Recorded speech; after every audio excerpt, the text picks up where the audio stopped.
Bismillahirrahmanirrahim. Assalamualaikum warahmatullahi wabarakatuh. Waalaikumsalam warahmatullahi wabarakatuh. Waalaikumsalam Rabbi shrah li warahmatullahi sadri wa yassir li amri wahlul 'uqdatam min lisani yafqahu qawli.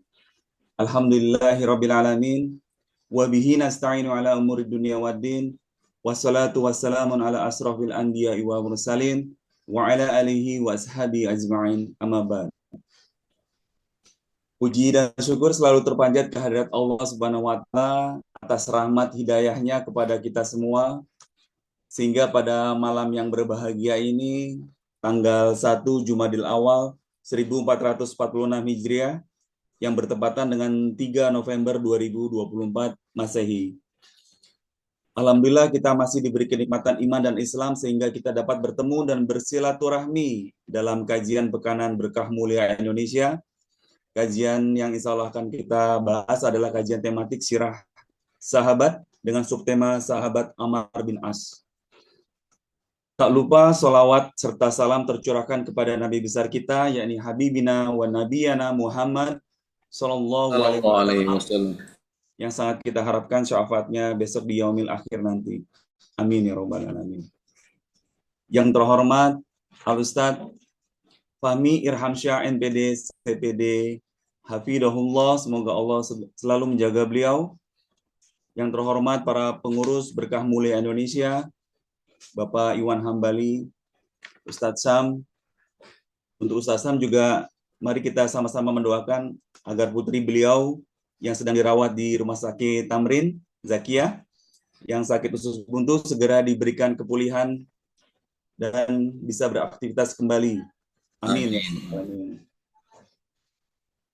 Kepada yang terhormat Kori dan Sari Telawah yang telah hadir, dan yang terkasih ibu-ibu, bapak-bapak, serta saudara-saudari sekalian yang telah berkenan hadir dalam pengajian online malam hari ini. Kalau ibu terkasih ya.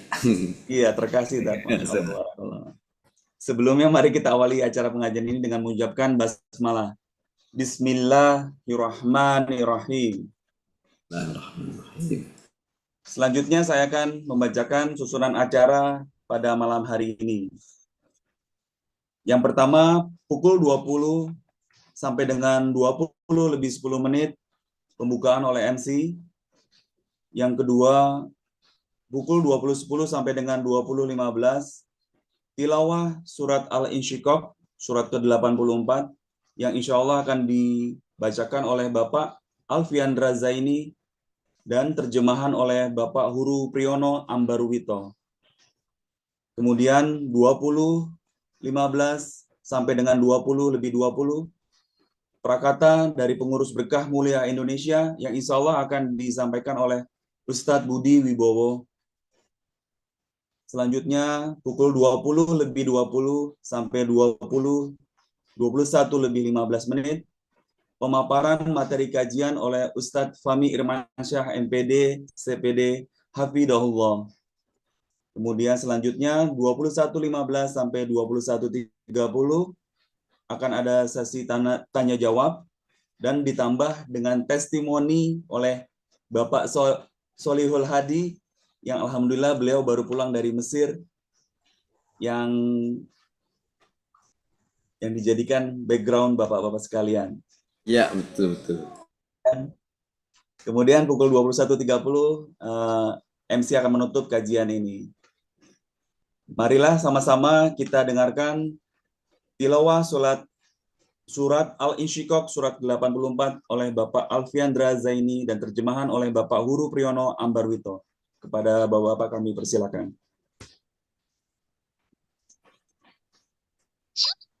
A'udzu billahi minasy syaithanir rajim.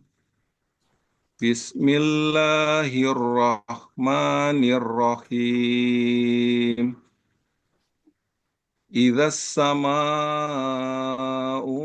syaqqat wa adzinat li rabbiha wa huqqat wa idzal ardu muddat wa alqat ma fiha wa takhallat wa adzinat li rabbiha wa huqqat Ya ayyuhal insanu innaka kadihun ila rabbika kadhan famulaki.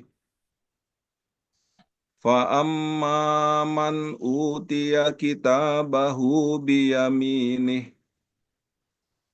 Fasawfa yuhasabu hisaban yasira. Wa yanqalibu ila ahlihi masrura. Wa amma man utiya kitabahu wara'a zahrih. Fasawfa yad'u subura. Wa yasla sa'ira. Innahu kana fi ahlihi masrura. Innahu zanna an yakhur. Bala inna rabbahu kana bihi basira. Fala uqsimu bis safaq. Wal-laili wa ma wasaq.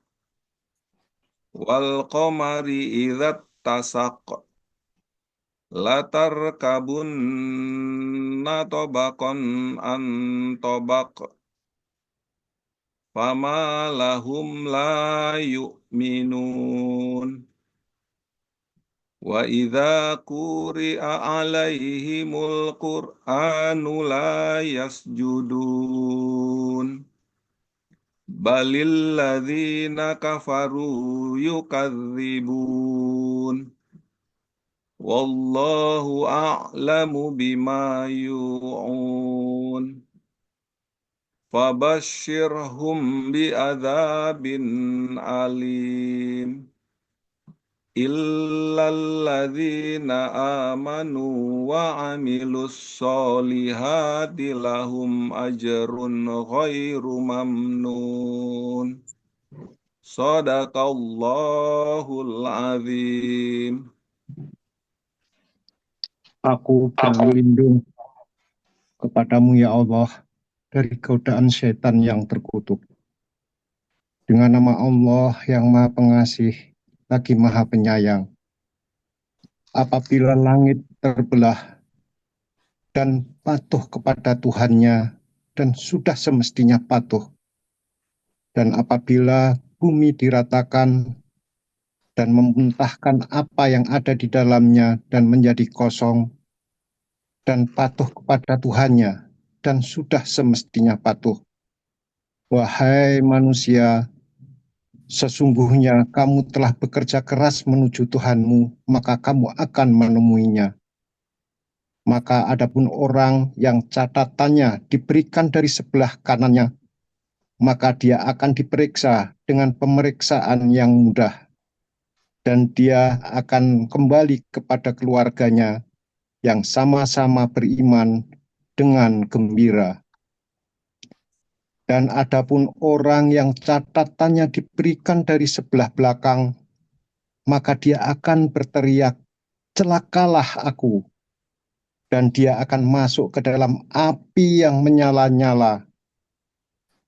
Sungguh dia dahulu di dunia bergembira di kalangan keluarganya yang sama-sama kafir. Sesungguhnya dia mengira bahwa dia tidak akan kembali kepada Tuhannya. Tidak demikian, sesungguhnya Tuhannya yang selalu melihatnya. Maka aku bersumpah demi cahaya merah pada waktu senja, demi malam dan apa yang diselubunginya, demi bulan apabila jadi purnama, sungguh akan kamu jalani tingkat demi tingkat dalam kehidupan. Maka mengapa mereka tidak mau beriman? Dan apabila Al-Quran dibacakan kepada mereka, mereka tidak mau bersujud. Bahkan orang-orang kafir itu mendustakannya. dan Allah lebih mengetahui apa yang mereka sembunyikan dalam hati mereka. Maka sampaikanlah kepada mereka ancaman azab yang pedih, kecuali orang-orang yang beriman dan mengerjakan kebajikan. Mereka akan mendapatkan pahala yang tidak putus-putusnya. Maha benar segala firman Allah. Assalamualaikum warahmatullahi wabarakatuh. Waalaikumsalam warahmatullahi wabarakatuh. Terima kasih kepada Bapak Alfiandra dan Bapak Huru. Semoga yang membacakan dan mendengarkannya mendapatkan rahmat Allah Subhanahu wa taala. Amin. Amin ya Allah. Selanjutnya prakata dari pengurus berkah mulia Indonesia yang insya Allah akan diwakilkan oleh Ustadz Budi Wibowo. Monggo Pak Ustadz Budi. Terima kasih, Mas Fahmi. Mas Dimas ya. Assalamualaikum warahmatullahi wabarakatuh. Waalaikumsalam warahmatullahi wabarakatuh. Bismillahirrahmanirrahim. Innal hamdalillah nahmaduhu wa nasta'inuhu wa nastaghfiruh wa na'udzu billahi min syururi anfusina wa min sayyiati a'malina. Man yahdihillahu fala mudilla lahu wa man yudlilhu fala hadiyalah. Asyhadu an la ilaha illallah wa la syarika lahu wa asyhadu anna Muhammadan abduhu wa rasuluhu la nabiyya ba'dah. Allahumma shalli wa sallim wa barik ala sayyidina Muhammad wa ala alihi wa sahbihi ajma'in. Rabbana zidna ilma warzuqna fahma.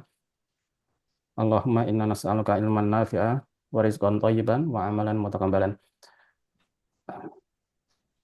Yang kami hormati Ustadz Fahmi Irhamsyah hafizahullah, yang kembali berkenan mengisi kajian pada malam hari ini. Yang kami hormati Ustadz Syam hafizahullah, yang hadir pada malam hari ini sambil masih memikirkan putrinya yang sakit ya. Jadi qadarullah beliau ada ujian, sama seperti Pak Solihul juga qadarullah ada ujian dari Allah. Istrinya masih sakit. Bapak-bapak dan ibu-ibu mohon ikut mendoakan kepada beliau berdua, semoga Allah segera angkat penyakit mereka dan sembuh dengan kesembuhan yang tidak meninggalkan penyakit lagi. Amin. Amin. Amin. Selain itu juga ada teman-teman yang kebetulan tidak hadir, yang ada halangan karena sakit atau karena ada masalah. Kita doakan mereka supaya segera sembuh bagi yang sakit, dan yang ada masalah Allah mudahkan penyelesaiannya. Bapak-bapak dan Amin. ibu-ibu pengurus juga asatidzah yang hadir, yang kami hormati, dan bapak-bapak ibu hadirin semua. Terima kasih sudah hadir di pengajian ini. Jadi pengajian ini akan ada kalau ada yang hadir, Pak ya. Jadi akan ada kalau ada yang hadir. Kalau nggak ada yang hadir, nggak jadi pengajiannya. Ini keinginan dari para pendiri juga ya, supaya ada pengajian yang langgeng, insya Allah nanti tidak hanya beberapa tahun tapi bertahun-tahun gitu ya, sampai kalau bisa, kalau yang mendirikan sudah nggak ada, masih ada yang melanjutkan gitu. Dengan hadir ini juga saling memberikan semangat kepada kita untuk terus belajar gitu ya, karena kewajiban kita salah satunya juga belajar terus sampai liang lahat, kira-kira begitu. Kemudian terima kasih juga dari pengurus kepada bapak-bapak ibu semua yang telah meluangkan waktu dan menyisihkan hartanya untuk diinfakkan kepada kegiatan pengajian ini. Semoga Allah memberikan balasan yang lebih baik dari apa yang telah diberikan. Amin. Bapak-bapak dan ibu-ibu, hari ini kembali kita ngaji dan temanya adalah sejarah, ya, mengkaji sejarah atau kisah-kisah masa lalu. Satu hal yang sangat dominan di dalam Al-Quran. Jadi kalau kita baca dari dari Al-Baqarah, Pak ya, dari halaman Al-Baqarah halaman kedua atau mungkin ya halaman kedua katanya sudah mulai menceritakan kisah-kisah orang di masa lalu. Terus sampai sampai di akhir akhir Quran ya masih ada cerita mengenai Abu Lahab dan lain sebagainya. Sampai sedemikian pentingnya kisah-kisah atau sejarah masa lalu, sampai ada surat yang judulnya kisah-kisah atau eh, sejarah masa lalu, yaitu Al-Qasas ya. Nanti kalau dilihat dari 114 surat itu ada khusus judulnya seperti itu. Selain judul nama-nama nabi gitu ya, atau orang-orang yang penting di masa lalu. Nah, hari ini eh, saya tidak tahu kenapa Ustadz Fahmi memilih sahabat Amr bin As ya. Karena sahabat itu kan banyak ya. Kalau kita pilih sahabat, kenapa nggak diurutkan dari Abu Bakar dulu gitu ya, yang paling dekat gitu ya. Saya menebak-nebak sahabat Amr bin As ini sahabat yang paling berwarna ya. Jadi kalau dibilang kontroversial mungkin agak agak agak bagaimana gitu ya. Jadi berwarna ya. Kalau permen seperti nano-nano. Jadi ada manis, asam, pedas. Nah, gitu. Jadi mungkin ini sesuatu yang menarik gitu ya. Jadi kalau menarik karena mungkin banyak sekali pelajaran yang bisa diambil dari sahabat Amr bin As ini, dan menurut saya sih mestinya satu kali pertemuan nggak cukup gitu kalau karena ceritanya banyak sekali mengenai Amr dan macam-macam ceritanya. Kalau sahabat Abu Bakar itu kira-kira lempeng-lempeng aja ceritanya. Nah kalau sahabat Amr bin As ini sangat berwarna gitu ya, macam-macam rasanya. Nah, saya pikir itu saja, dan ini sangat menarik menurut saya dan menjadi perhatian, dan semoga menjadi pelajaran yang berharga buat kita semua dan menambah semangat buat kita untuk terus belajar dan mengambil pelajaran dari kisah-kisah masa lalu. Saya rasa demikian saja karena waktu untuk membahas itu kelihatannya perlu waktu yang lama ya. Jadi sambutannya sekian saja. Apabila ada yang salah dari saya atau kurang berkenan, saya mohon maaf. Dan saya kembalikan kepada Mas Dimas. Terima kasih. Wassalamualaikum warahmatullahi wabarakatuh. Waalaikumsalam. Waalaikumsalam warahmatullahi wabarakatuh. Warahmatullahi Mohon Ustadz Budi atas perakatannya. Kemudian untuk mempersingkat waktu, marilah kita sama-sama mendengarkan Ustadz Fahmi Irhamsyah yang akan membawa materi kajian sahabat Ammar bin As. Kepada Ustadz Fahmi, kami persilakan. Terima kasih, Ustadz Dimas Wijanarko. Saya izin share screen ya. Boleh, Ustadz.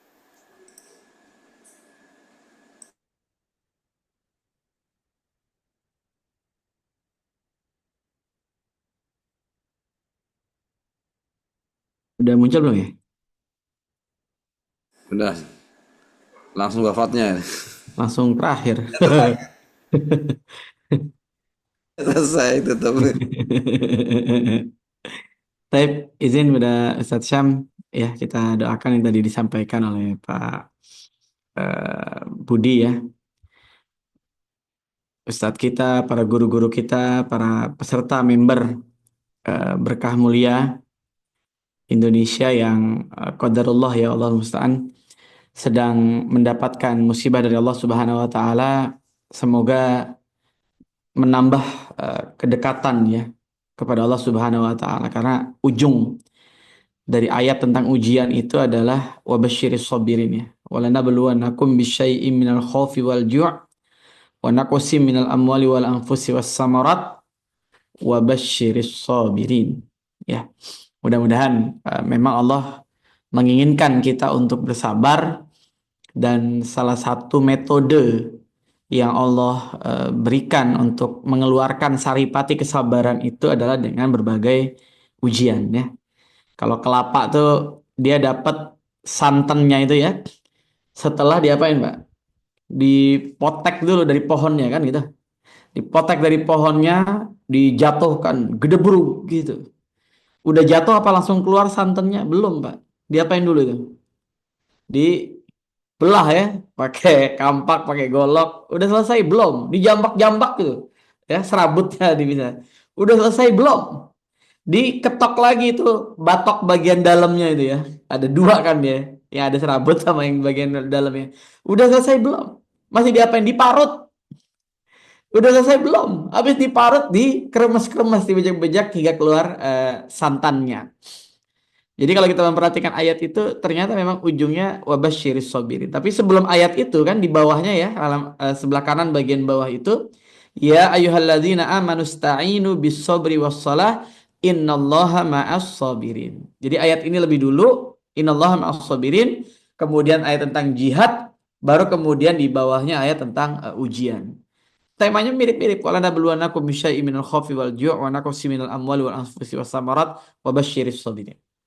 Mudah-mudahan kita yang diberikan ujian Allah Subhanahu wa taala ini tanda ya Allah mencintai kita. Allah ingin hamba-hambanya betul-betul kembali lagi on the track, lebih mendekatkan diri kepada Allah Subhanahu wa taala. Yang sakit tetap husnuzan ya, karena sakit itu menggugurkan dosa. Yang kemudian diberikan berbagai ujian, mudah-mudahan Allah segera mudahkan ya. Nah betul tadi ya disampaikan Pak Budi ya, saya sebetulnya pas menulis PowerPoint ya, membuat PowerPoint tentang Amr bin As ini saya ragu nih, cukup atau enggak. Makanya saya coba ringkas-ringkas, dan bagian yang agak kontroversinya wabil khusus ketika perang Siffin, karena beliau umurnya agak panjang ya, sampai ke masanya Muawiyah bin Abu Sufyan nanti, ketika terjadi konflik antara Muawiyah dengan Ali bin Abi Thalib, Amr bin As itu memang berada pada pihaknya Muawiyah bin Abu Sufyan. Cuma memang itu saya agak keep itu ya. Jadi memang di sini yang apa namanya nano-nanonya dikurangi lah kalau tadi bahasanya Pak Budi ya. Sehingga kita betul-betul maksimal. Tapi mudah-mudahan kalau memang ada kesempatan lagi kita kaji yang lebih fokus, karena saya pikir kalau berkenaan dengan masa-masa kehidupan akhir beliau itu butuh fokus tersendiri, tema kajian tersendiri agar kita tidak salah faham gitu ya, agar tidak salah faham. Baik, kita akan mulai insya Allah mengkaji seorang sahabat mulia Amr bin As radhiyallahu taala an. Siapa dia ya? Yang pertama, nama lengkapnya adalah Abu Abdillah Amr bin As As-Suhami Al-Quraisy Al-Kinani. Jadi masih termasuk ke dalam orang Quraisy ya, atau suku Quraisy Al-Kinani. Lahirnya sekitar 47 tahun sebelum terjadinya Hijriyah, atau bertepatan dengan 575 atau 577 Masehi. Istrinya namanya adalah Ummu Kulsum binti Uqbah, yang kedua adalah Raitah binti Munabbih. Jadi ada dua istrinya yang tercatat dalam buku-buku sejarah. Anaknya sebetulnya dalam beberapa catatan itu cukup banyak, tapi yang terkenal paling tidak yang kita bisa ketahui ada Abdillah bin Amr bin As, ada Muhammad bin Amr bin As. Nah ayahnya ini cukup terkenal, Al-As bin Wa'il As-Suhami.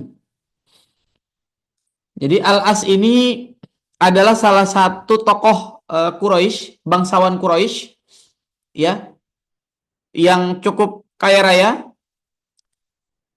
dan ibunya juga demikian ya, keluarga yang terpandang.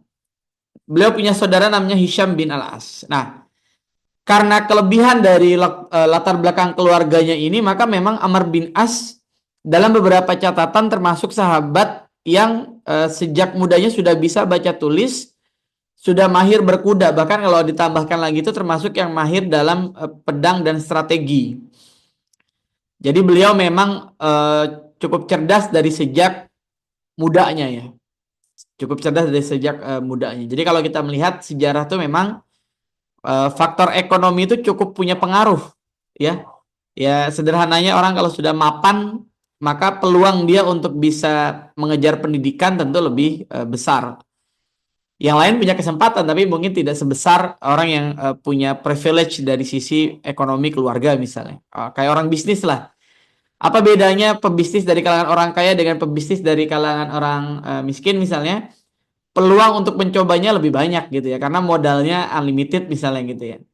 Tapi kalau yang mulai dari bawah betul-betul apa namanya berjuang, struggle-nya luar biasa, karena ibaratnya modalnya pas-pasan, gimana yang pas-pasan itu kemudian dikelola dengan baik. Nah, ini terjadi pada Amr bin As ya. Karena keberadaan keluarga yang kaya raya sejak mudanya, maka beliau terkenal mahir berkuda, termasuk juga mahir berdiplomasi. Artinya beliau Amr bin As, kemudian Suhail bin Amr ya, itu termasuk orang-orang yang punya kemampuan retorika yang cukup baik ya, kelas-kelas diplomat lah gitu ya.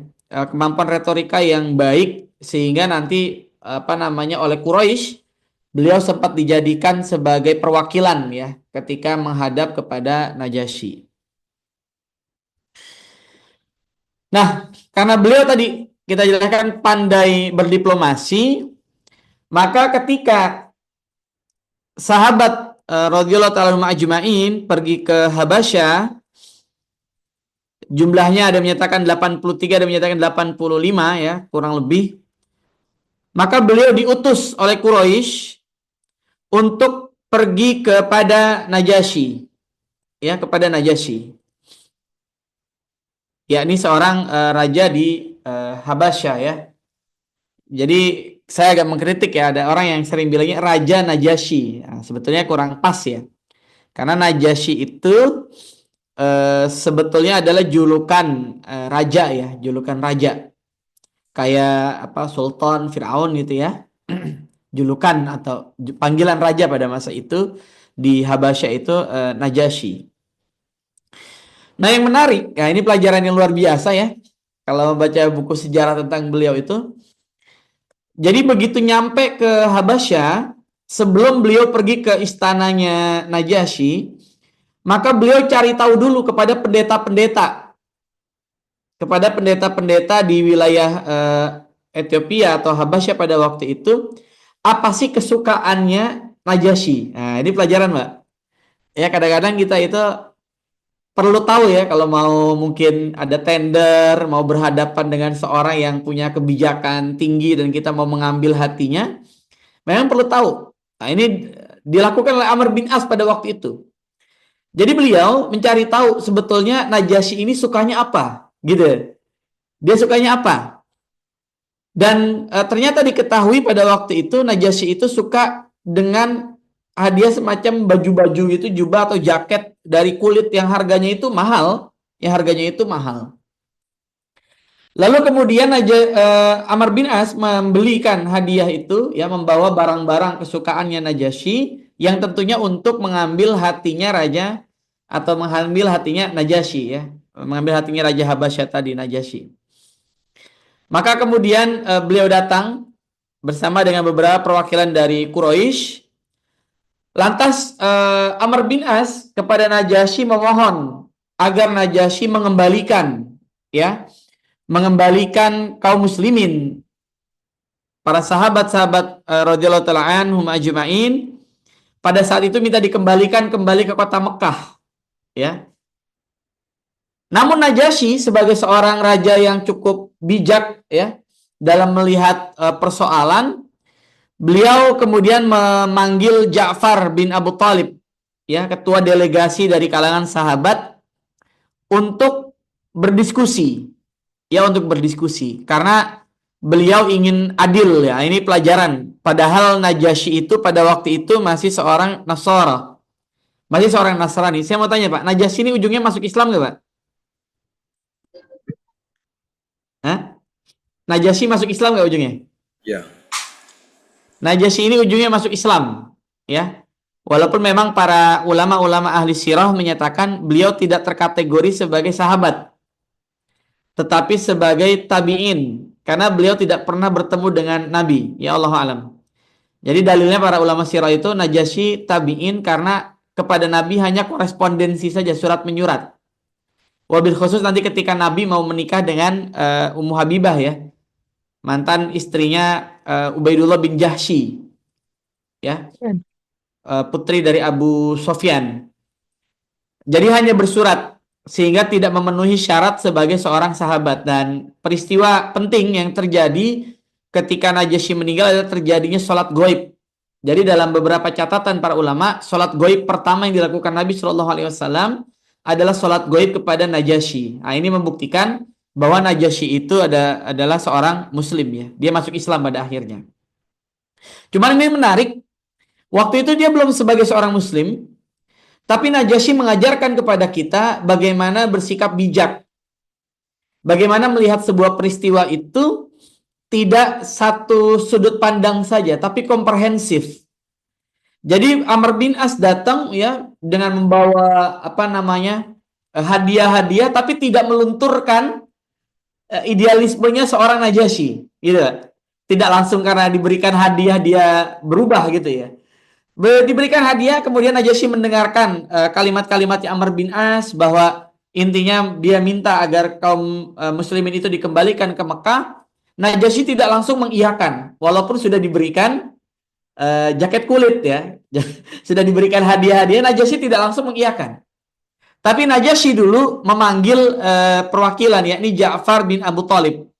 Maka tercatat dalam buku-buku sejarah dialog ini antara Amr bin As, Najasyi, dan Ja'far bin Abu Thalib. Jadi kata Amr bin As, beliau menyatakan kedatangan kepada Najasyi. Sang raja tidak langsung menyerahkan orang-orang Islam yang pada saat itu adalah seorang pencari suaka ya. Namun sebaliknya Najasyi memperhadapkan Amr bin As dengan Ja'far bin Abu Thalib agar apa? Najasyi dapat berlaku adil. Nah, ini benar ya. Prediksi Nabi Shallallahu Alaihi Wasallam. Kenapa Nabi mengutus para sahabat pergi ke Habasyah? Ada yang ingat, Pak? Saya kalau nggak salah pernah bicara ya di forum ini. Surat apa yang menginspirasi Nabi sehingga para sahabat itu disuruh hijrah ke Habasyah? Ada yang tahu, Pak? Sebelum peristiwa hijrah Habasyah ini turun surat apa? Alam Tara ya? Bukan ya? Hah? Turun surat Al-Kahfi. Jadi salah satu asbabun nuzul surat Al-Kahfi ya kan diceritakan tentang pemuda-pemuda yang melarikan diri ya, yang kemudian berada dalam gua. Salah satu asbabun nuzulnya kata para ulama, ini turun berkenaan dengan perintah Allah Subhanahu wa taala untuk para sahabat itu agar pergi ke Habasyah. Jadi inspirasinya adalah dari peristiwa sejarah yang terjadi pada pemuda Kahfi. Jadi tadi betul ya Pak Budi sampaikan, Nabi SAW itu belajar sejarah. Ya, Allah memberikan pelajaran pada Nabi SAW tentang pemuda-pemuda di masa lalu yang jaraknya sekian abad dengan Nabi SAW yang mereka mempertahankan tauhid kemudian pergi. Dari situ Nabi kemudian terinspirasi untuk mengutus para sahabat pergi ke Habasyah. Jadi ayat itu difahami oleh Nabi SAW untuk membuat keputusan. Ini pelajaran buat kita. Sebelum kita memberikan keputusan-keputusan yang besar, memang baiknya kita tilawah dulu tuh. Kita baca Quran, kita tadabbur. Kira-kira apa pelajarannya? Makanya memang membaca Quran jangan sampai pada titik tilawah saja. Ya, di berkah mulia ini kita sudah ada tahsin, sudah ada menghafal mungkin ya, sudah tadabbur dan seterusnya, terus gitu tingkatkan. Karena memang jangan sampai berpuas diri dari sisi membaca saja, harus perlu kemudian tadabbur sampai kemudian kita bisa mengambil pelajaran-pelajaran. Inilah cara para ulama mengajarkan kita bagaimana berinteraksi dengan Al-Quran. Nah, Nabi pada waktu itu memutuskan ke Habasyah setelah Nabi SAW diberikan petunjuk oleh Allah Subhanahu Wa Taala dalam surat Al-Kahfi ya. Surat Al-Kahfi itu menjadi salah satu motivator, penggerak Nabi SAW untuk memutuskan para sahabat agar pergi ke Habasyah. Lalu kemudian Najasyi berdiskusi dengan dua orang ini ya, Amr bin As dan juga Ja'far. Lantas Amr bin As pada waktu itu, ini kecerdasannya Amr bin As, Pak, bahwa menyatakan bahwa wahai Najasyi ya, orang-orang Islam ini memiliki pandangan yang berbeda mengenai Maryam, ibunda Nabi Isa alaihi salam. Ini kan lagi ramai nih sekarang nih. Apakah Maryam itu sama dengan Maria gitu? Apakah Maria itu bunda Nabi Isa alaihi salam? Kan ramai itu hari ini tuh. Nah, dialog-dialog kayak gini udah pernah terjadi, Pak. Jadi Amr bin As tuh memprovokasi Najasyi untuk mengusir pasukan kaum muslimin pada waktu itu dengan memprovokasi bahwa orang-orang ini ya beda loh cara mandangnya dengan kamu Najasyi terkait dengan Maryam, yakni bunda Nabi Isa alaihi salam. Dan tentu sebagai seorang penguasa yang beragama Nasrani, Najasyi cukup terkejut. Maka kemudian dengan tenang Ja'far bin Abu Thalib menjelaskan bagaimana Islam memposisikan Maryam dan putranya sebagai sosok mulia dan agung ya. Kata Ja'far bin Abu Thalib, ini saya copy biar tidak putus gitu ya, karena ceritanya memang cukup panjang di sini. Kata Ja'far, kalimatnya Ja'far, dulu kami memang bangsa yang bodoh. Kami menyembah berhala, lalu Allah mengutus Rasulnya, dan kami mengenal betul kepribadian, kejujuran, dan kesucian perilakunya. Dia mengajak kami supaya memeluk agama Allah, mengesahkan Allah, serta meninggalkan kepercayaan nenek moyang kami yang menyembah batu dan berhala. Kemudian Ja'far berkata, dia menyuruh kami selalu menjaga amanah, merajut silaturahim, bersikap baik terhadap tetangga, menyudahi semua perbuatan buruk dan pertumpahan darah. Kami menerima segala perintahnya dan menjauhi larangannya. Lalu Ja'far mengutip firman Allah Subhanahu wa taala dalam surat Maryam ayat ke-14. Jadi dibacakan ayat itu, kemudian belum selesai dibacakan air matanya Najasyi itu menetes. Bahkan pendeta yang hadir pada waktu itu juga menetes, terharu, tergugah oleh keindahan ayat tersebut. Jadi memang ada zauh ya. Ada rasa di dalam bahasa Arab, ada rasa di dalam bahasa Al-Qur'an. Bahwasanya bisa menggugah hati, menggugah perasaan. Kemudian sesungguhnya agama yang dibawa oleh Nabi kalian dan agama yang kami anut ini berasal dari sumber yang satu. Kata Najasyi kepada Ja'far bin Abu Thalib. Ini membuktikan firman Allah Subhanahu wa taala, "Alladzina atainahumul kitaba ya'rifunahu kama ya'rifuna abna'ahum wa inna fariqam minhum layaktumunal haqqa wa hum ya'lamun." Firman Allah Subhanahu wa taala dalam surat Al-Baqarah, adapun ahlul kitab itu kata Allah Subhanahu wa taala, ya'rifunahu kama ya'rifuna abna'ahum. Mereka itu mengetahui nabi-nabi sebagaimana mereka mengetahui abna'ahum, anak-anak mereka sendiri. Hanya saja di antara mereka ada yang menutup-nutupi kebenaran. Wahum ya'lamun, padahal mereka sesungguhnya mengetahui. Nah, Najasyi membuktikan bahwa sebetulnya betul ya, yang dibawa nabi kalian dan agama kami ini, kata Najasyi, berasal dari sumber yang satu. Nah, ini membuktikan bahwa memang sebetulnya Injil adalah kitab Allah Subhanahu wa taala.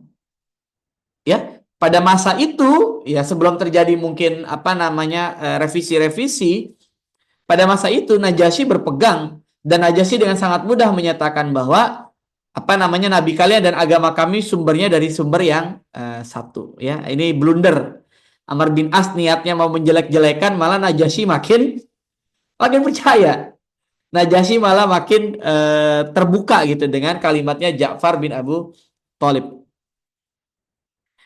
Besoknya Pak, ini panjang sebetulnya. Ini Bapak bisa baca lebih lengkap di dalam bukunya Al-Mubarakfuri. Ya, di dalam kitabnya Al-Mubarakfuri, Rahiqul Maktum, itu diceritakan cukup gamblang kisah tentang ini. Besoknya Najasyi, Amr bin As itu tidak nyerah Pak. Nah, dia tidak nyerah ya. Kemudian dia bilang, kata Amr bin As bilang, dia lantas menuduh Islam sebagai ajaran yang merendahkan Nabi Isa dan Maryam katanya. Karena itu Najasyi kemudian memanggil kembali Ja'far bin Abu Thalib.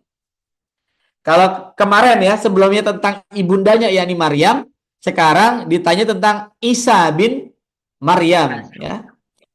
Bagaimana pendapat kalian tentang Isa bin Maryam? Kata sang raja. Apa jawaban dari Ja'far radhiyallahu ta'ala an? Kata beliau, kami mempercayainya sebagaimana yang telah diajarkan oleh Nabi Shallallahu Alaihi Wasallam kepada kami. Beliau bersabda, sesungguhnya Isa adalah hamba Allah dan Rasulnya, ruhnya dan firman yang ditujukan kepada Maryam senantiasa perawan suci. Jawab Ja'far dengan tenang.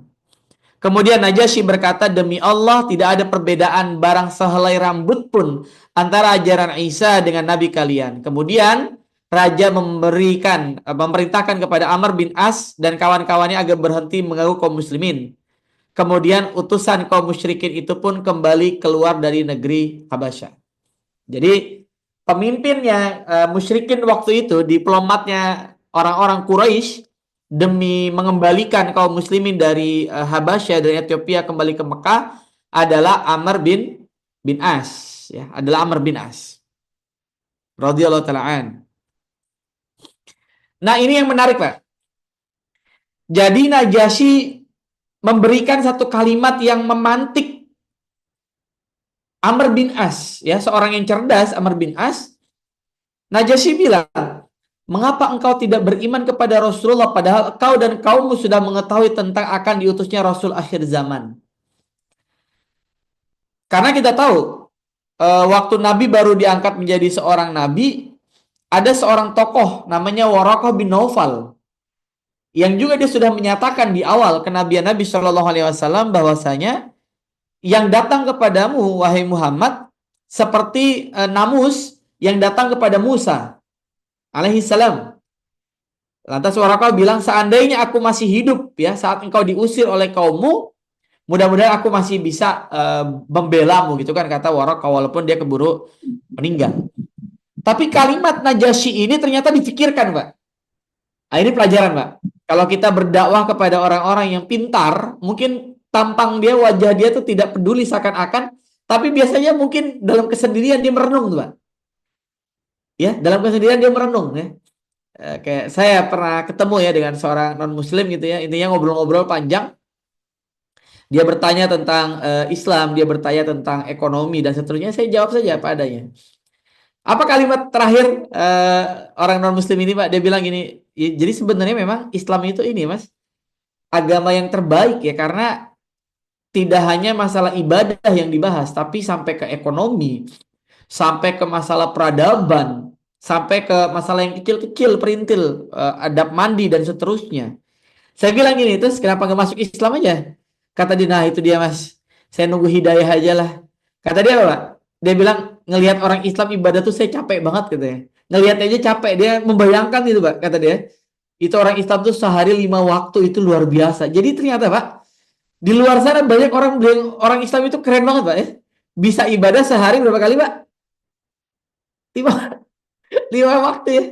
Belum ditambah dengan sunnah-sunnahnya. Bagi mereka itu luar biasa, Pak. Bagi orang-orang di luar Islam itu adalah hal yang bagi mereka luar biasa. Nah, ini pelajaran buat kita menurut saya. Bahwa jangan berhenti dakwah. Bahwa pada dasarnya kita bisa melakukan dakwah dengan kemampuan masing-masing yang kita miliki. Dan dakwah terbaik itu dengan akhlak. Ya. Dengan akhlak kita, dengan kepribadian yang kita contohkan, insya Allah itu juga sudah bagian dari dakwah, ya. Sebagaimana kita pernah sampaikan bahwa seorang Salah, ya, pemain bola, dia tidak menyampaikan tablik, dia tidak banyak berbicara di kelas-kelas kampus muslim ataupun di pengajian-pengajian majelis taklim, tapi beliau menjadi seorang pemain bola yang taat. Maka Stanford University meneliti tentang fenomena Salah itu, kata mereka, kata Stanford University dalam penelitiannya, kehadiran Salah itu menurunkan Islamofobia. Nah, bayangkan, hanya menjadi seorang muslim yang taat, ya. Maka bapak-bapak yang punya jabatan hari ini, punya amanah, mungkin di kantornya punya jabatan yang tinggi, menunjukkan ketaatan kepada Allah Subhanahu wa taala, tidak bisa disogok, yang menjalankan amanah dengan luar biasa. Itu sebenarnya sudah bagian dari dakwah itu sendiri. Ya, bahwa jangan main-main dengan bapak itu ya. Luar biasa, dia nggak bisa di apa-apain gitu ya. Nggak ngaruh. Kalau sudah keputusannya menurut aturan begini, ya dia ngikuti aturan gitu ya. Maka jemaah Allah Subhanahu wa taala, Amr bin As pulang namun dengan menyisakan pikiran-pikiran mengenai kalimatnya dengan atau dialognya dengan Najasyi. Nah, buah dari renungannya Amr bin As, ya, pada tahun ke-8 Hijriah, Amr bin As ini kemudian berubah haluan. Dia menuju ke Madinah untuk menyatakan sumpah setia kepada Rasulullah Shallallahu Alaihi Wasallam, dan peristiwa ini terjadi selang 6 bulan sebelum Fatu Mekah. Jadi sekitar 6 bulan sebelum terjadinya Fatu Mekah, Amr bin As itu masuk Islam. Dan pada waktu itu berbarengan dengan masuk Islamnya Khalid bin Walid dan Utsman bin Tolhah. Maka ada kalimat Nabi yang sangat terkenal, Mekah telah melepas jantung-jantung hatinya kepada kita ya. Karena ini anak-anak muda brilian. Kita tahu Khalid bin Walid itu yang membuat kaum muslimin ya kocar-kacir di dalam perang Uhud. Saya mau tanya Pak, perang Uhud kita menang atau kalah Pak? Hah? Perang Uhud kita menang atau kalah? Pak? Halo, Menang atau kalah perang Uhud? halo. Kalah? Kalah menang masih Mas. Menang atau kalah perang Uhud? Menang. Kalah. Menang. Oh, Kalau kalimatnya Umar bin Khattab kita menang, Pak. Ya. Apa kalimatnya Umar bin Khattab ketika melawan argumennya Abu Sofyan? Ya, Abu Sofyan kan selesai perang dia bilang gini dengan sombong ya kata Abu Sofyan, kemarin di Badar kami kalah. Nah, gitu kata Abu Sofyan. Sekarang di Uhud kami menang. Nah, kalimatnya Abu Sofyan pada waktu itu dibantah oleh Umar bin Khattab radhiyallahu taala anhu, orang cerdas gitu, Pak. Apa kalimatnya Umar bin Khattab radhiyallahu taala anhu? Bagaimana bisa kamu menyatakan demikian? Yang mati di antara kalian masuk ke dalam neraka, sedangkan yang mati di antara kami masuk ke dalam surga. Gitu, Pak. Jadi menang, Pak. Wala taqulu liman yuqtalu fi sabilillahi amwat bal ahya'u walakin la tash'urun. Ya. Janganlah engkau menyatakan orang yang mati di jalan Allah itu mati. Bal ahya'u walakin la tash'urun. Sesungguhnya mereka itu hidup. Hanya saja kita nggak tahu ya bagaimana kehidupan para mujahidin itu. Karena sudah berada di dimensi yang berbeda. Tapi kita mengetahui gambaran tentang surga dari Al-Quran. Amr bin As melakukan sumpah setia setelah Khalid bin Walid. Namun sebelum itu ia mengatakan, nah ini menarik. Waktu mau berbaiat kepada Nabi Shallallahu Alaihi Wasallam dan menyatakan syahadat, dia bilang begini, Pak. Amr bin As ya, radhiyallahu taala an, wahai Rasulullah, saya akan berbaiat kepada engkau ya, asalkan Allah mengampuni dosa-dosaku yang telah lalu, gitu, Pak. Dia ingin memastikan, saya mau, asalkan diampuni dosa-dosa saya, kata Amr bin As. Apa kata Rasulullah SAW? Wahai Amr, berbaiatlah karena Islam menghapus dosa-dosa yang sebelumnya. Sahabat Rasulullah SAW, sejak masuk Islam tidak ada yang menyurutkan langkahnya demi menegakkan panji-panji tauhid. Ini berita gembira, Pak. Ya, kita harus sampaikan kepada mereka yang masuk Islam, ya, mereka yang mu'alaf, mereka yang baru belajar Islam dan kemudian memutuskan untuk bersyahadat, sesungguhnya mereka itu kembali suci ya. Makanya di zaman para wali di Indonesia itu misalnya kita kenal istilah gapura ya. Gapura. Ternyata sejarahnya dulu adalah gofuro ya. Orang-orang yang baru masuk Islam itu melewati itu gofuro. Setelah mereka bersyahadat melewati itu bahwa mereka sudah diampuni ya sebagai seorang muslim ya. Hadiah terbesar adalah hidayah Allah Subhanahu wa taala. Ya, may yahdihillahu fala mudhillalah wa may yudhil fala hadiyalah ya. Kalau Allah sudah berkehendak memberikan hidayah kepada seorang, tidak ada yang bisa menyesatkannya. Sebaliknya wa may yudlil fala hadiyalah. Siapa yang Allah kehendaki sesat, tidak ada yang bisa memberikan petunjuk. Bayangkan orang di dunia ini ada 7 miliar lebih, ternyata di antara 7 miliar lebih itu kita diberikan hidayah oleh Allah Subhanahu wa taala, Pak.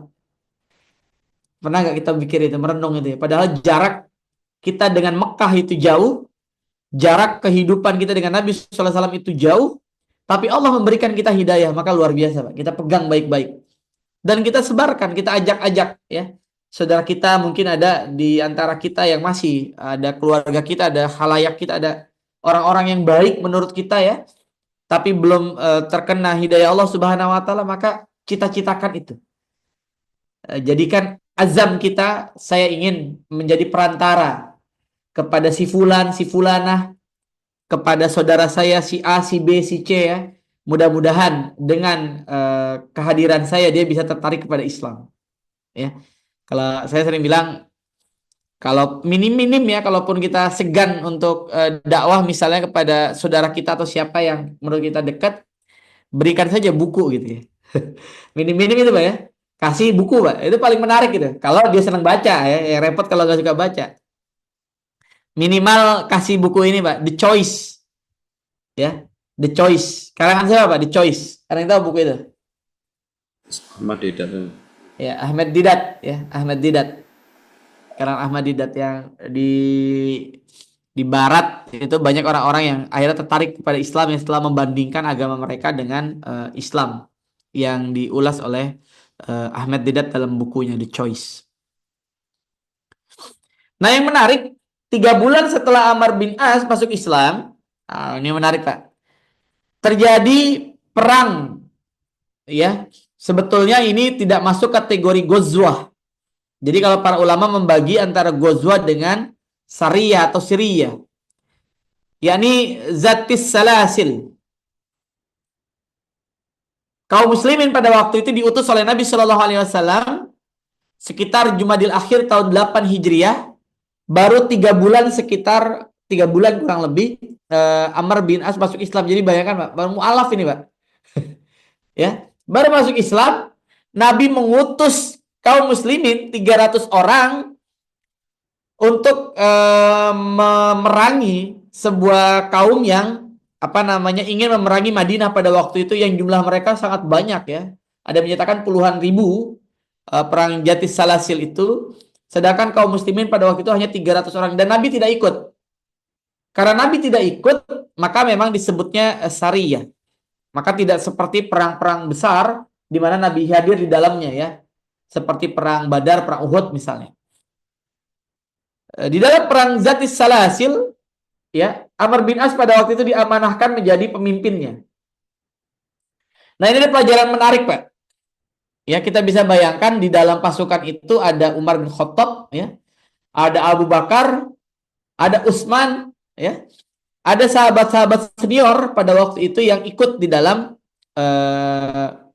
Zatis Salasil. Kalau perang Uhud, Utsman ikut nggak, Pak?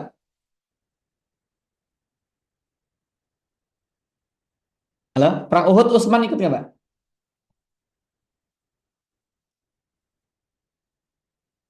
Halo? Kalau perang Uhud, Utsman tidak ikut ya Pak ya?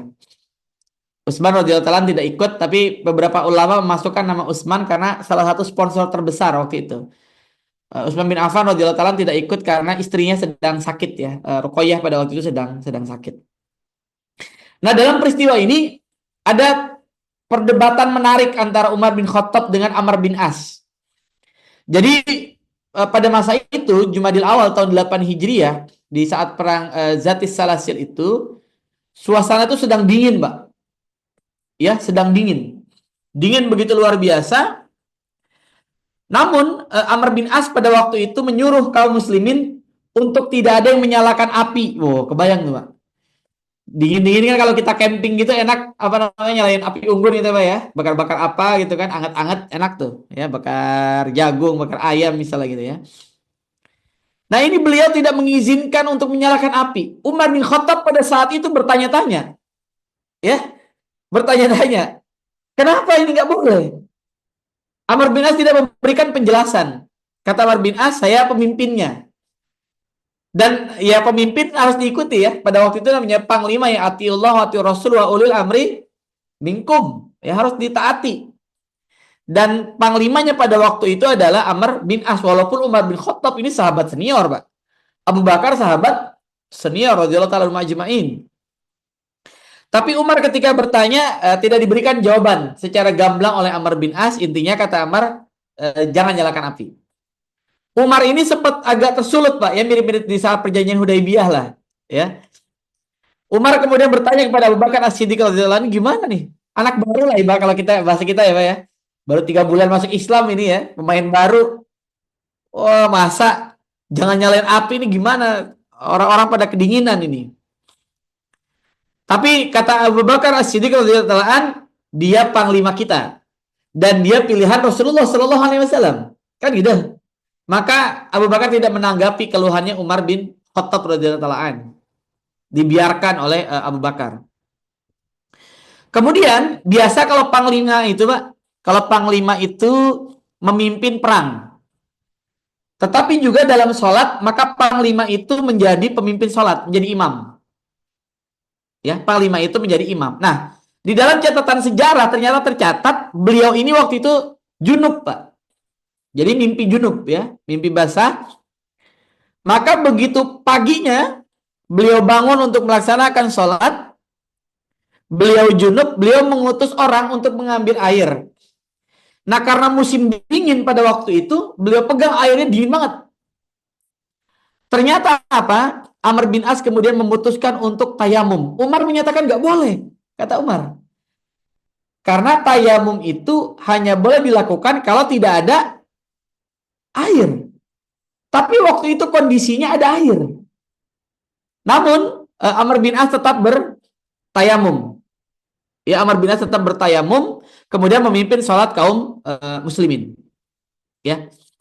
Kemudian yang ketiga, setelah terjadi peristiwa itu, intinya pasukan musuh di dalam perang Zatis Salasil itu kabur lah ya, kocar-kacir gitu. Kemudian gonimahnya berserakan di mana-mana. Oleh Amr bin As pada waktu itu tidak boleh ada kaum muslimin yang menangkap tawanan. Umar bin Khattab kembali bertanya kenapa? Karena biasa, ya, biasa pada masa itu kalau ada orang-orang yang kira-kira memungkinkan itu ditangkap tuh. Ya tentu ini tawanan ini ya kemudian punya nilai tentunya. Yang pertama adalah nilai dakwah tentunya. Jadi dakwahi supaya masuk Islam. Atau yang kedua benefitnya misalnya dia punya ilmu apa yang bisa diajarkan kepada kaum muslimin. Atau yang ketiga nilai ekonomis. Ya, tawanan itu bisa ditebus. Ya, bisa ditebus oleh oleh pasukan musuh pada waktu itu. Tapi begitu mereka lari, kata Umar bin Khattab, kenapa kita nggak kejar aja, gitu Pak? Kenapa kita nggak kejar mereka? Kata Amr bin As, jangan dikejar. Ya, cukup ambil ghanimah, kemudian kita pulang kembali ke Madinah. Umar bertanya-tanya itu Pak. Jadi Umar bertanya-tanya tentang hal tersebut. Maka setelah kembali ke Madinah, ya ada beberapa riwayat, ini nanti ada 2 riwayat yang berbeda tentang hal ini. Tapi riwayat pertama, intinya Umar bin Khattab radhiyallahu anhu langsung ngadu kepada Rasulullah, Pak. Ya, Umar bin Khattab radhiyallahu anhu langsung ngadu pada Rasulullah tentang 3 hal ini. Dan Nabi kemudian memanggil Amr bin As, ya, mengkonfrontasi ya antara pernyataannya Umar bin Khattab dengan pendapatnya Amr bin As. Yang pertama adalah, benarkah engkau tidak mengizinkan untuk menyalakan api? Kenapa engkau tidak mengizinkan kaum muslimin menyalakan api? Apa kata Amr bin As? Ya Rasulullah, pasukan kita sedikit, cuma 300 orang. Mereka sangat banyak. Kalau kita nyalain api, ketahuan kita ngecampnya di mana, kemudian mereka melakukan penyerangan di saat malam hari, maka kita bisa kalah langsung. Apa kata Nabi SAW? Umar, ini benar. Amr bin As benar, gitu. Nabi membenarkan pendapatnya Amr bin As. Kemudian tayamum saat junub. Kenapa engkau tayamum padahal ada air? Kan gitu. Lalu Amr bin As berkata, ya Rasulullah, dingin banget airnya. Bagaimana kalau saya menggunakan air itu lalu saya meninggal dunia? Bukankah dilarang dalam Islam? Lalu Nabi mengatakan, dia benar. Kata Nabi SAW kepada Amr bin As. Nanti yang versi kedua ini saya sampaikan yang pendapat keduanya juga, Pak. Insya Allah ya setelah slide ini. Yang ketiga, kata Nabi SAW, benarkah engkau tidak mengizinkan kaum muslimin untuk menangkap para tawanan? Kata Amr bin As, ya betul ya Rasulullah. Kenapa? Karena kata Amr bin As, jumlah mereka sangat banyak ya Rasulullah. Kalau kita ngejar mereka ke tempat yang kita tidak kuasai, artinya ke tempat yang agak jauh dari tempat campnya mereka, lalu mereka melihat bahwa pasukan kita sangat kecil, jumlahnya 300 orang, kan kelihatan tuh kalau di tanah lapang gitu ya.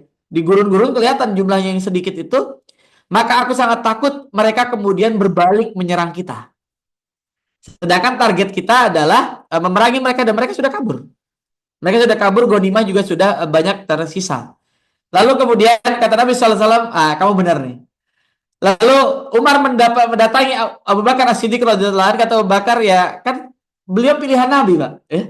Nggak mungkin salah. Nah, dicatat oleh Imam Abu Daud dalam sunannya. Jadi ini kemudian menjadi fikih, Pak. Ini menjadi fikih yang dicatat oleh para ulama tentang bolehnya berjunub dengan tayamum dalam keadaan sangat dingin atau keadaan yang mengancam nyawa. Ini menjadi dasar riwayatnya. Ya, saya bacakan. Diriwayatkan oleh Imam Abu Daud di dalam sunannya, Amr bin As menuturkan, saya bermimpi pada saat malam yang sangat dingin ketika perang Zatus Salasil.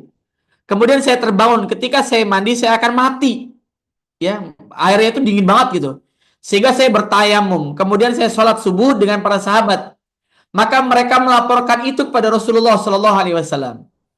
Ya, beliau bertanya, ya Amr, salaita bi ashabika wa anta junub. Kamu sholat dengan para sahabatmu sedangkan kamu dalam keadaan junub. Amr bin As berkata kepada Nabi Shallallahu Alaihi Wasallam, maka saya ceritakan pada beliau sebab yang menghalangiku untuk mandi. Kemudian saya katakan bahwa saya pernah mendengar Allah Subhanahu Wa Taala berfirman, wala taqtulu anfusakum innallaha kana bikum rahima. Dan janganlah engkau membunuh dirimu, sesungguhnya Allah adalah maha penyayang kepadamu. Surat An-Nisa ayat 29. Lalu Amr bin As berkata demikian, maka Nabi berkata dan tidak berkata, tidak tertawa dan tidak berkata apapun. Artinya ini dibolehkan.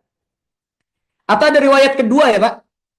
Riwayat kedua, saya tidak sampaikan di sini. Yakni ketika ada seorang sahabat yang kepalanya itu luka akibat perang. Ya luka akibat perang, kemudian dia junub. Kemudian sahabat ini meminta rukhsah, bolehkah saya tayamum? Ya, tapi sahabat lain berkata nggak boleh. Kamu harus mandi. Ternyata setelah mandi apa yang terjadi, Pak? Hah? Setelah mandi apa yang terjadi? Meninggal dunia. Ya, maka Nabi SAW melarang. Kata Nabi, tidak tahu itu obatnya adalah bertanya. Ya harusnya bertanya kepada yang ahli. Ya, ini pelajaran ya. Ketika bertanya tidak pada yang ahlinya, ya pada waktu itu ini terjadi pernah di masa Nabi SAW, dan Nabi menegur sahabat yang punya pendapat itu. Karena tidak boleh ya. Tidak boleh. Karena dalam kaidah itu ada ad-dararu yuzal. Ya, keburukan itu, kedaruratan harus dihilangkan ya. Jadi mandi junub itu harus dengan mandi dengan air ya. Tayamum itu tidak boleh kalau sudah ada air. Namun bisa terjadi dalam keadaan terdesak. Kata argumennya Amr bin As pada waktu itu, kalau saya panglima dan saya meninggal pada waktu itu, tentu mudaratnya lebih besar. Argumennya dari Amr bin As. Dan ini dijadikan kaidah fikih oleh para ulama-ulama fuqaha ya, tentang ijtihadnya Amr bin As radhiyallahu ta'ala an. Kemudian tahun ke-8 Hijriah, di bulan Zulhijjah, Amr bin As juga didelegasikan oleh Rasulullah untuk mengislamkan dua raja Oman, Jaifar dan Abbad, dengan membawa surat ajakan masuk Islam dari Rasulullah SAW.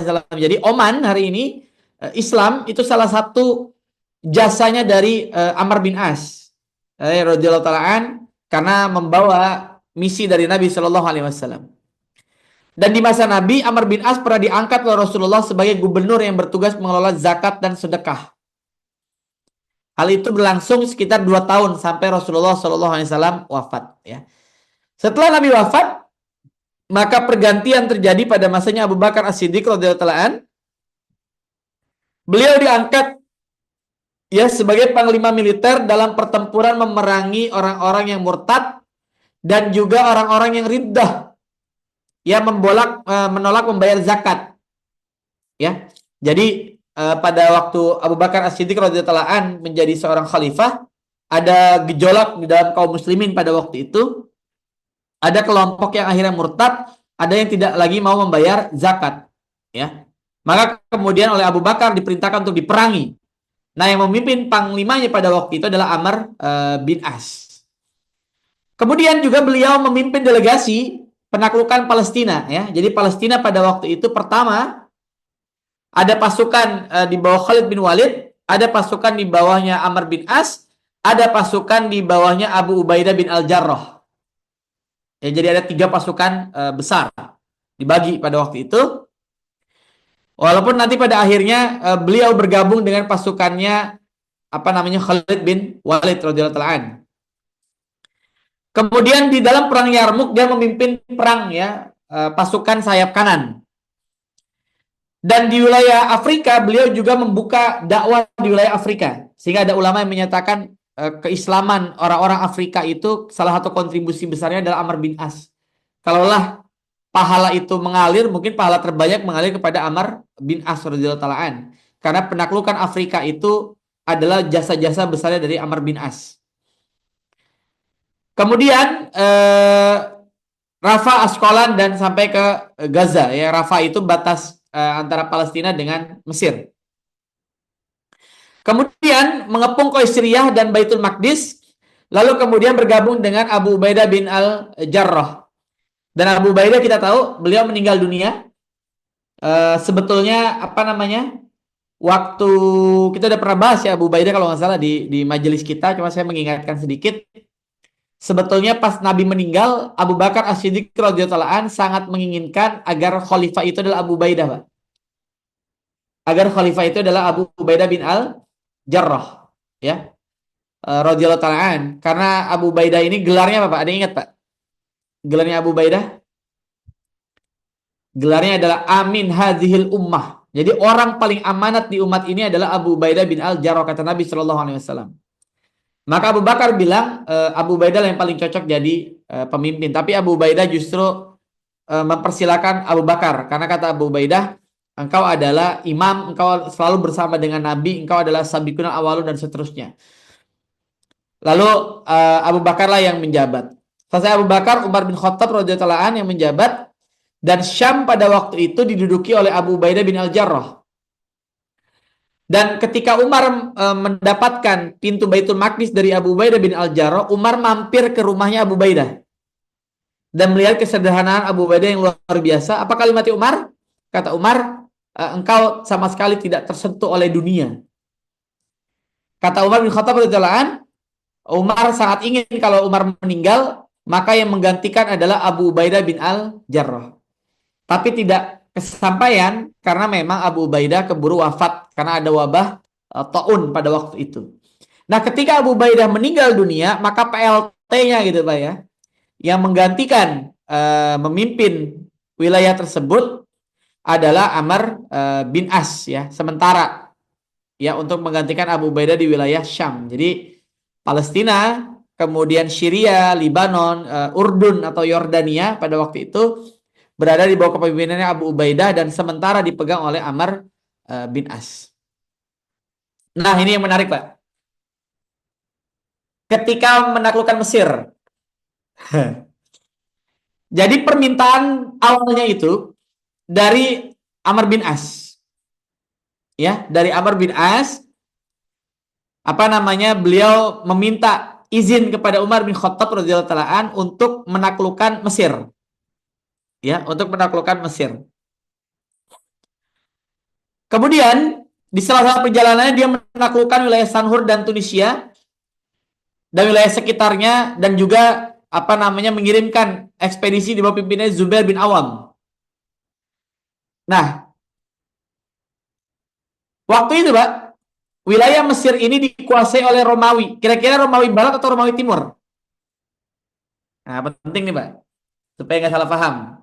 Mesir waktu itu dikuasai Romawi Barat atau Romawi Timur? Romawi Barat. Yakin? Romawi Timur, Pak. Ya. Dipimpin oleh Romawi Timur. Apa bedanya? Bedanya adalah pecahnya pada abad keempat karena konsili Nikea. Jadi Romawi Timur itu tidak mengakui Isa sebagai Tuhan. Nah, mereka hari ini menjadi Koptik di Mesir ya, atau Kibti kita kenalnya. Kemudian di Rusia Ortodoks ya, Ortodoks. Jadi Paus itu kan ada di Roma, ada di Mesir tuh, Pak. Ada Paus juga di Mesir ya, tapi merepresentasikan Romawi Timur. Jadi waktu itu wilayah Mesir diduduki oleh Romawi Timur pada saat pembebasan oleh Amr bin As. Nah, waktu itu Amr bin As disertai 4.000 orang tentara. Namun Khalifah Umar bingung sebetulnya. Jadi Khalifah Umar itu kata kata para ulama, banyak diskusi dengan banyak orang pada waktu itu. Gimana ya? Ini Amr bin As ini mau berangkat ke Mesir. Akhirnya langsung Amr bin As itu disurati Pak oleh Umar bin Khattab radhiyallahu an. Lalu Umar mengutus orang untuk segera mendatangi Amr bin As. Ya. Telah terjadi korespondensi surat menyurat antara Madinah dengan Amr bin As. Selain itu, Khalifah Umar terus bertukar pikiran dengan para penasehatnya di Madinah. Apakah mungkin nih pasukan Muslim memasuki Mesir tanpa didesak oleh Romawi? Karena di situ ada Romawi. Dan mereka jumlahnya nggak banyak, hanya sekitar 4.000 orang. Kemudian Amr bin As begitu tahu ada surat dari Madinah, ya. Ini feelingnya seorang Amr bin As ini menarik kalau kita baca ini, Pak. Begitu sampai suratnya, kata Amr bin As apa kepada pembawa surat itu, simpan baik-baik surat tersebut. Ya, jadi Amr bin As nggak mau langsung baca, Pak. Kata Amr bin As, simpan baik-baik surat tersebut. Kemudian Amr bin As memimpin pasukan sampai ke wilayah Arishi. Kemudian dia bertanya kepada pasukannya pada waktu itu, sekarang kita nih sudah masuk Mesir atau masih Palestina? Karena kita tahu berbatasan, Pak, Mesir dengan Palestina. Kata Amr bin As kepada seorang pasukannya. Kata dia apa? Kita sudah di Mesir. Ya, kita sudah di Mesir. Oh, kalau gitu sini deh suratnya Umar bin Khattab radhiyallahu anhu. Surat dari Amirul Mukminin, tolong bacakan. Ambil ya, diambilkan. Kemudian dibaca oleh Amr bin As. Apa tulisannya, Pak? Wahai Amr bin As, jika engkau membaca surat ini sebelum memasuki Mesir, maka kembalilah ke Madinah. Suruh pulang, Pak, ternyata. Karena Umar bin Khattab wanti-wanti gitu, takut kalah. Namun kalau sudah masuki Mesir, maka teruskanlah dengan keberkahan dari Allah Subhanahu wa taala. Kira-kira terus apa mundur, Pak?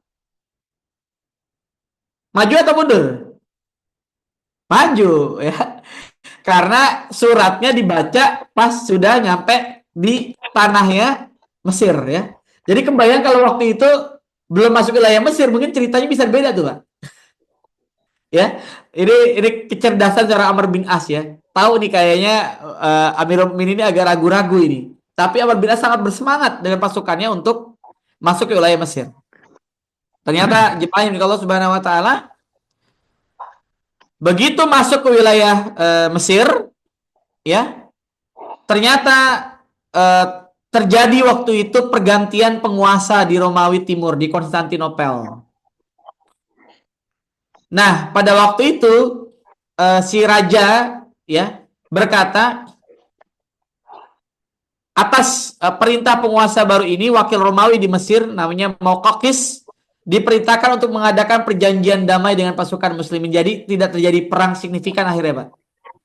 Ya, begitu kaum muslimin itu masuk, si raja itu mengganti, ya, ada pergantian kepemimpinan di Konstantinopel di Romawi Timur. Dan raja pada waktu itu memandang pasukan muslimin sebagai kekuatan yang signifikan, maka kemudian diputuskanlah, udahlah kita mendingan mundur. Berserahkan itu kepada kaum muslimin, namun ada perjanjian pada waktu itu. Nah, ini ya akhirnya sampai hari ini, Pak. Kenapa Mesir Kristen Koptik juga cukup besar di Mesir, ya? Karena ada sejarahnya, Pak. Ya, ini perjanjian antara Maukakis dengan Amr bin As.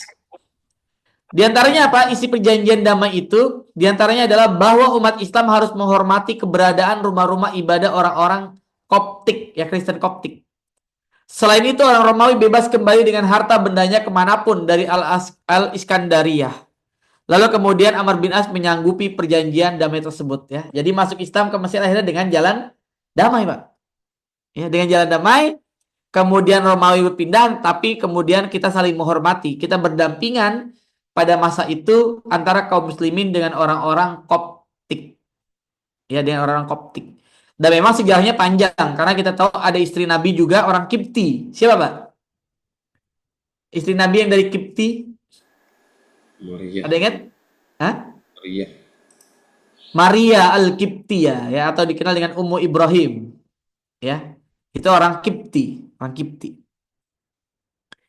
Maka Mesir masuk ke wilayah daulah Islam. Amr bin As lalu mengirimkan utusan ke Madinah untuk mengabarkan berita baik ini. Ya, kepada penduduk Mesir, Amr bin As menyuruhkan panji-panji Islam. Katanya sebagaimana ajaran Nabi SAW, para penduduk sipil dihormati dan dilindungi hak-haknya. Islam membebaskan Mesir dari penderitaan yang dialami selama berada di bawah rezim Romawi.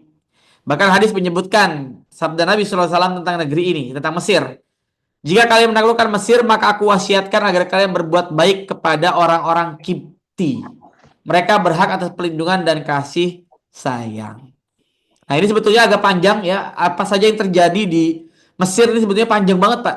Makanya mungkin kalau memang memungkinkan kita lanjutkan insya Allah di pertemuan yang berikutnya ya, tentang apa saja yang terjadi ketika pemerintahan Amr bin As di Mesir. Ini menurut saya harus bab tersendiri. Sampai alasan nanti mengapa Amr bin As menjadi pendukungnya Muawiyah dalam perang Siffin, itu menurut saya perlu ditelisik. Nah, intinya Amr bin As wafat ya pada akhirnya sekitar usia 90 tahun, ada menyatakan 88 tahun. Pada malam hari raya tahun 43 Hijriah dan dimakamkan di Mesir ya, dekat dengan Jabal Muqattam. Allah alam bisawab. Ini mungkin beberapa hal ya, tidak sampai apa saja kebijakan Amr bin As di Mesir itu panjang banget memang ya. Sepertinya waktu kita memang terbatas. Mudah-mudahan bisa kita ambil pelajaran berharga dari sosok sahabat yang mulia Amr bin As radhiyallahu taala an. Semoga Allah meridhoi Amr bin As dan semoga kelak kita di dalam surganya Allah Subhanahu wa taala bisa berjumpa dengan Amr bin As. Amin ya rabbal alamin. Al-haqqu min rabbik fala takunanna minal mumtarin wallahu muwaffiq ila aqwamit thoriq. Nasrun minallahi wa fathun qarib.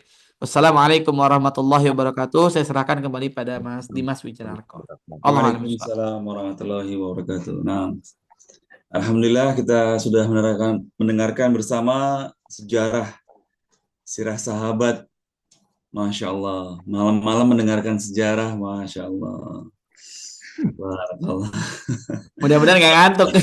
Mudah-mudahan nanti ada PowerPoint-nya, Tat. Jadi bisa sharing bersama, jadi bisa dibuka pada waktu. Ya, sekarang waktunya diskusi, tanya jawab bagi jamaah, ibu bapak sekalian yang ada pertanyaan dari. Testimoni dulu Mas Adias. Testimoni spesial dulu deh. Bahasan kita malam hari ini, monggo silakan. Oh iya, testimoni. Oh ya, hari ini ada request khusus. Pertanyaannya kalau ada waktu. Oke, pertanyaannya kalau ada waktu karena sudah pada ngantuk ini. Masya Allah. Monggo, ada acara testimoni nih dari Bapak kita Sholihul Hadi yang baru kembali dari Mesir. Mungkin ada cerita yang bisa di-share ke kita, menjadi semangat untuk pengen jalan-jalan bersama. Masya Allah, amin. Ya, healing sama-sama sampai Mesir. Amin. Amin, amin. Monggo Pak Sholihul Hadi, dipersilakan. Assalamualaikum warahmatullahi wabarakatuh. Waalaikumsalam warahmatullahi wabarakatuh. Terima kasih Mas Dimas atas waktu yang diberikan ke kami. Terima kasih Ustadz Sam dan mohon izin Ustadz Fahmi karena itu pakarnya sejarah. Jadi saya jadi khawatir nanti kalau saya cerita ternyata salah gitu. Mohon dikoreksi Ustadz nanti kalau misalnya ada yang salah gitu ya. Jadi syukur alhamdulillah saya di bulan September kemarin itu dapat nikmat dari Allah Subhanahu wa taala, yaitu bisa berkunjung ke Al-Aqsa. Nah, saya ikut tur, namanya tur Jejak Rasul, yaitu mengunjungi 3 negara. Yang pertama Mesir, kemudian yang kedua Palestina, dan yang ketiga Yordania. Awalnya saya sangat semangat sekali gitu ya, antusias sekali mau ke Palestina ya, bisa berkunjung ke Al-Aqsa gitu. Tapi setelah diadakan briefing itu kira-kira 2 minggu sebelum keberangkatan, itu jadi agak galau gitu, karena setelah diceritakan detailnya sama sama biru travelnya itu, jadi ternyata kita masuk ke Al-Aqsa itu sama aja menyumbang ke Israel. Israel. Gitu. Jadi kalau negara-negara lain itu kita ngurus visa itu kan paling 500.000, paling tinggi mungkin 1 juta ya, kayak Eropa gitu ya. Ternyata saya kira tuh visanya itu kan dari Palestina gitu ya. Ternyata itu dari Israel. Bayarnya 4,5 juta per orang. Dan itu tidak ada jaminan visanya terbit. Jadi di peraturannya setelah itu bisa dikasih tahu visa terbit atau enggak itu H-1 mau masuk ke Israel.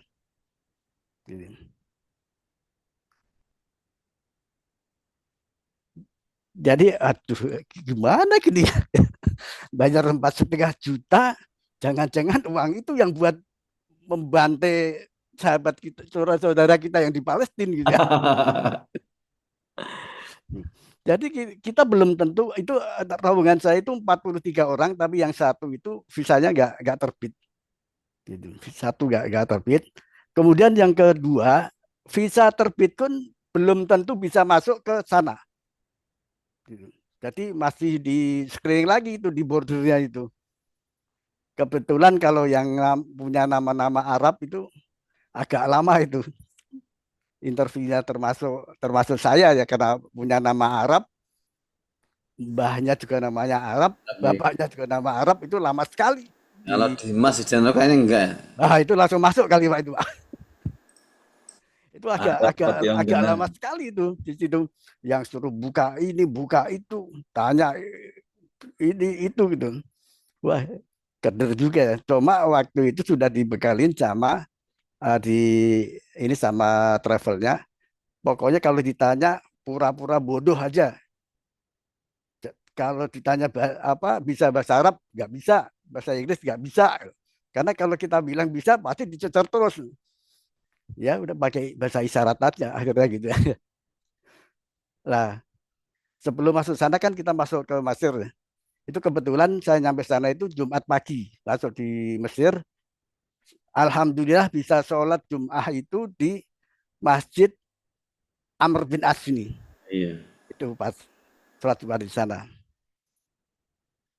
Bayangan saya masjid sana kan, karena kalau di Mekah, di Madinah itu kan masjidnya bagus, bersih, ber-AC semua gitu. Ternyata sampai sana, oh ternyata beda gitu ya. Hawanya panas karena nggak ada AC. Terus banyak debu di sana sini gitu ya. Memang kondisi alamnya juga beda ya. DKM-nya mungkin beda, DKM-nya Pak. Ya gitu ya. Tapi yang sangat menarik itu ini Pak, mimbar khutbahnya. Kalau di sana tuh mimbarnya tingginya pun bisa nyampe 5 meter gitu Pak. Di sana tinggi itu mimbarnya itu ya. Kalau yang imamnya udah tua, naik ada sampai dituntun gitu. Kemudian juga sempat berkunjung di masjid ini kan Pak, ini bukan Amr bin As kan? Bukan Pak, bukan itu Pak. Ini bukan. Ini juga bukan nih. Oh sudah, situ. Bukan Pak. Kayak foto saya hanya depannya aja yang itu.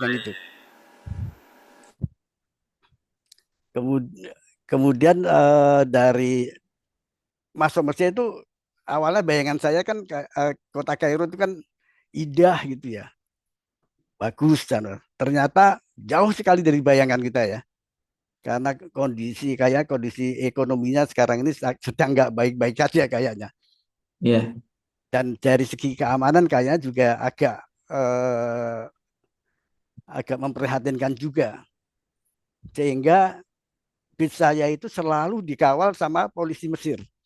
Itu mulai masuk sampai nyebrang ke perbatasan Israel, baru dia pulang lagi.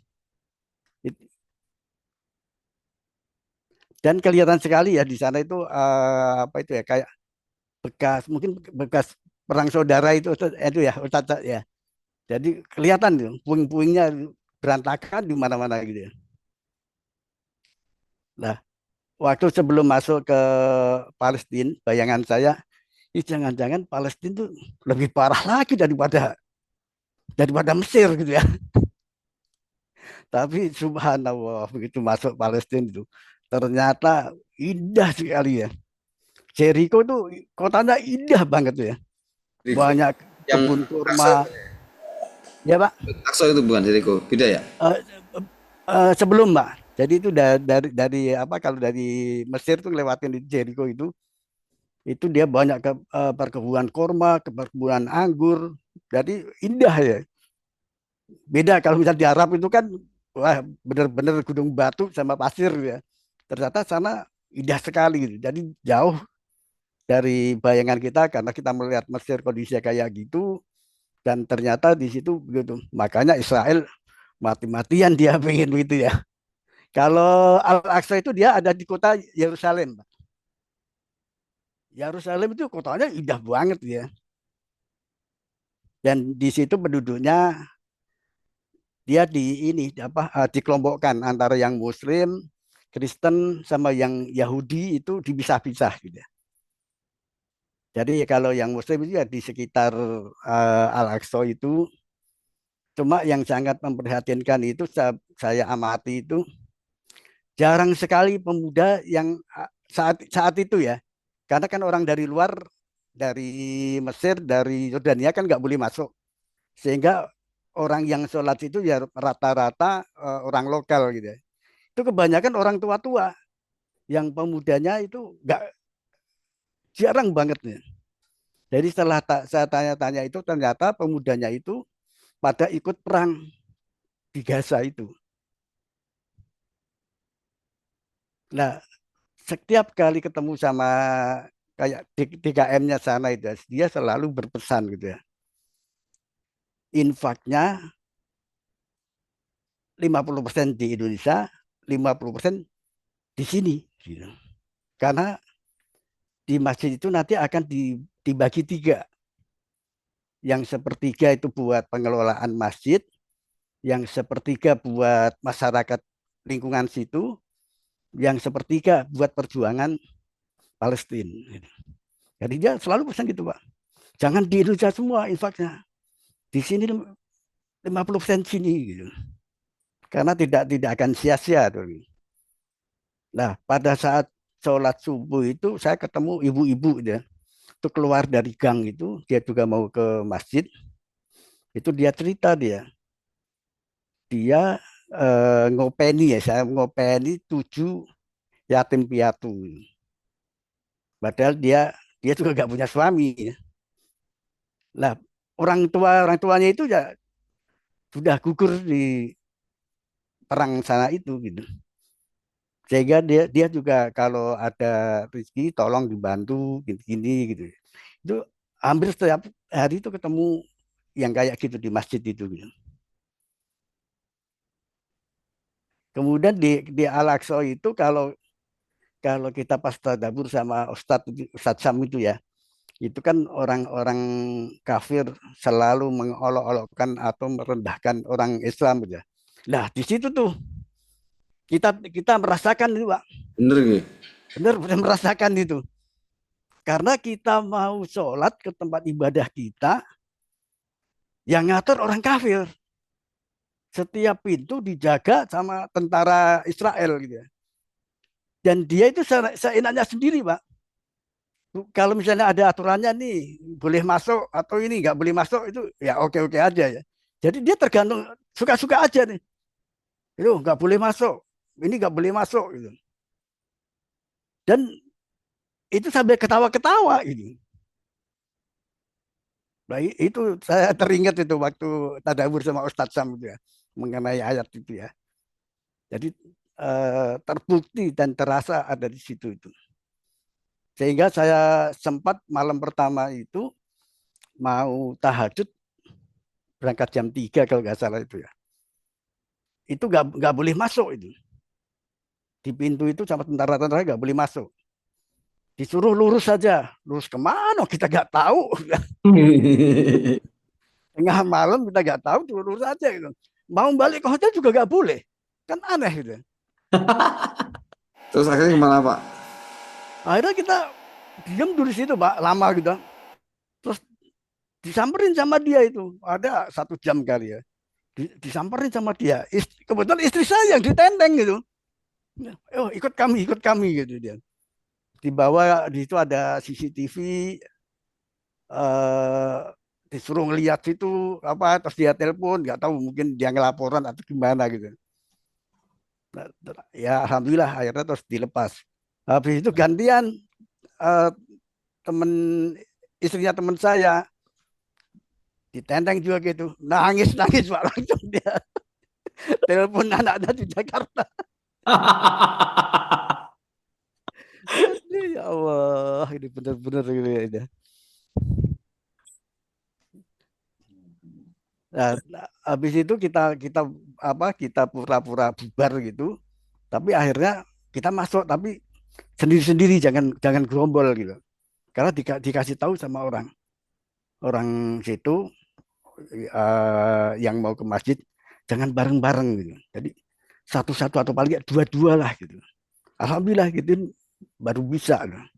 Tapi kita udah kena mental dulu. Diinterogasi tentara pakai senjata gede gitu. Jadi tiap mau masuk itu nggak berani natap, udah pura-pura nunduk aja gitu. Nah di situ kita juga bisa melihat bahwa apa itu tembok ratapan itu, tembok sebelah barat itu yang mereka pakai ibadah itu panjangnya kurang lebih 600 meter kali ya. Dan dia kalau ibadah di situ itu lama sekali Pak, seperti itu. Dan dia juga meyakini bahwa di situ memang tempat yang mujarab lah gitu ya istilahnya. Jadi dia kalau mau apa doa-doa itu dia tulis surat, ditulis di kertas, kemudian dimasukin ke lubang-lubang tembok itu, Pak. Dengan harapan doanya bisa bisa terkabul kali ya. Dan yang aneh lagi di sana itu ada kuburan namanya Bukit Zaitun. Bukit Zaitun itu diyakini orang Yahudi yang dikubur di situ itu dia langsung masuk surga. Jadi yang dikubur di situ tuh orang-orang Yahudi Amerika yang kaya-kaya banyak dikubur situ, Pak. Karena harganya 1x2 meter itu 95.000 dolar Amerika. Itu harganya. Makanya hanya orang-orang kaya dan pejabat yang bisa dimakamkan di situ. Karena ada punya keyakinan bahwa yang dimakamkan itu langsung masuk surga. Ya pantas saja orang-orang Yahudi itu kelakuannya kayak gitu ya. Karena dia yakin dia mati langsung masuk surga itu. Ya, alhamdulillah. Jadi, ya, tapi intinya sih kita jangan, kalau yang ada keinginan ke sana jangan takut gitu ya. Karena di Al-Aqsa itu jauh dari tempat peperangan. Karena itu sekitar jaraknya 200-an kilo dari Gaza itu. Jadi aman. Nah, malam ini itu teman saya ada yang berangkat ke sana satu rombongan malam ini itu. Itu dia 35 orang, tapi yang bisa dapat visa 30 orang. Gitu. Dan kalau nggak dapat uangnya nggak kembali tuh Pak. 4,5 juta itu. Bayangin aja kalau misalnya dalam kondisi normal gitu ya, sehari ada 1.000 orang yang mau ke Al-Aqsa gitu ya, 4,5 miliar ya. Sehari ya. Tapi kalau kondisi sekarang Pak, sangat-sangat prihatin Pak. Sholat di Al-Aqsa itu paling 3 saf yang jamaah di situ. Satu safnya itu paling berapa ya? Nggak nyampe 50 orang sih, karena masjidnya juga nggak gede-gede amat gitu. Jadi kebanyakan orang-orang tua penduduk lokal situ. Jadi kalau mau sholat sepuas-puasnya ya saat ini nggak rebutan, nggak apa gitu. Lebih sepi ya. Tapi Pak, iya, Pak. Saya kira itu aja Pak, karena Ya. udah waktunya udah lewat 5 menit. Terima kasih.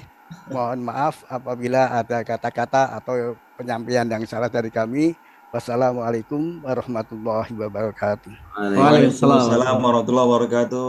Matur nuwun Pak Solihul Hadi atas sharingnya pengalaman perjalanan kemarin. Mudah-mudahan menjadi inspirasi kita semua untuk bisa pergi mengikuti jejak Amin.